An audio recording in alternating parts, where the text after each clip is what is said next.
Bismillahirrahmanirrahim. Assalamu alaikum students. Today we will discuss another topic of homeostasis. Previously we have discussed how homeostasis occurs in plant, and we have discussed how plants remove metabolic waste, gases and water from its body. Now we will discuss the osmotic adjustment in plants. Osmotic adjustment means to maintain the level of water and salts in the body. We know that plants live in different environment, and on the basis of availability of the amount of water and salts to the plant body, plants are divided into different groups. The first one is the hydrophytes, then we will discuss about xerophytes, and then comes the halophytes. So what are hydrophytes?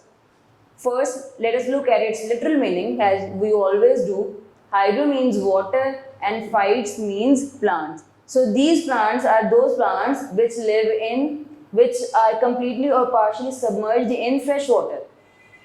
So for these plants, there is a high concentration of water present in their surroundings. So these plants do not face any type of water shortages. So they have developed mechanisms for the removal of extra water from their bodies. So what are the features? Let us have a look on them. These plants have developed broad leaves with large number of stomata. When there are more stomata, it means that the rate of transpiration will be high. So these plants remove the extra water with the help of these stomata, and water lily are the example of this group. So the second is xerophytes. Xero means dry and phytes means plants. So this group includes the plants which live in the dry conditions, for example in deserts. These plants faces water shortages problem because of the less amount of water in their surrounding. So these plants have developed mechanisms for the less removal of plants from the body. So what are the features? Let us have a look on them. The number one feature these plants have developed in them is that they possess thick and waxy cuticle over their epidermis. When there is a thick and waxy cuticle, it ensures it ensures in the reduction of the loss of water. So the second is less number of stomata. When there are less number of stomata in the plant body, it means that the rate of transpiration will be low. If the rate of transpiration will be low, it means that the plant will reduce less water.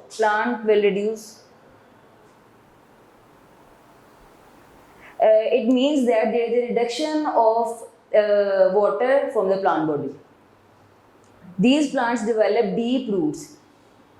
When the plant body develops deep roots in the soil, it means that it absorbs the high amount of water from the soil. Okay, then I have written parenchyma cells. Such plants have large parenchyma cells in their bodies, and they stores large amount of water in their bodies during the rainy season. And when they store large amount of water in their bodies, it makes their stem and roots juicy, and such organs are known as succulent organs, and the cactus are the example of these group. So the next is the halophyte. Halo means salty and phytes is driven from the word plants. So such plants which live in salty environment, for example in the sea water, are known as halophytes. So these plants have a high concentration of salts in their surroundings. So they have developed mechanisms to maintain the concentration of salts and water in their body and to the reduce of water. So what are the features or what is the mechanism? Such plants carry out active transport, and due to the active transport, they maintain high concentration of salts in their vacuoles. Salts are not allowed to leave the semi-permeable membrane of the vacuole. So there is high concentration of salts inside the cell, then in the surroundings, which is the sea water. So the water does not leave the cell. So such plants does not face the problem in the reduction of water. And the example are sea grasses. Now students, we will watch a video clip on this topic. So students, here is the video. Osmoregulation in plants. As I have discussed, plants are divided into three groups. The first one is the hydrophytes. These are known as aquatic plants, for example, water lilies. They remove excess water.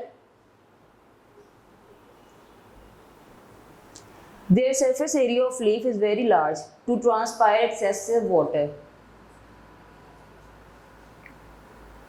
Excessive stomata are present on the upper surfaces, promoting the loss of water. The second is the mesophytes. Plant growing in moderate supply of water. Insufficient supply of water, stomata are open to promote loss of excess water. In restricted supply, stomata are closed to prevent the evaporation. Xerophytes. These plants grow in extreme shortages of water and develop following adaptations to prevent the water loss. They possess small, thick leaves to prevent water loss by reducing surface area proportional to the volume, for example, euphorbia.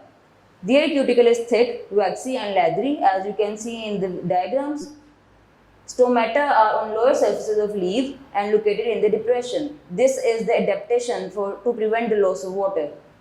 Some shed their leaves to restrict transpiration completely. The stem are photosynthetic organ, for example in cactus. In rainy season, stems store water for use in dry conditions. So students, this is all of today's lecture. I hope you have understood it well. See you in the next lecture. Allah Hafiz.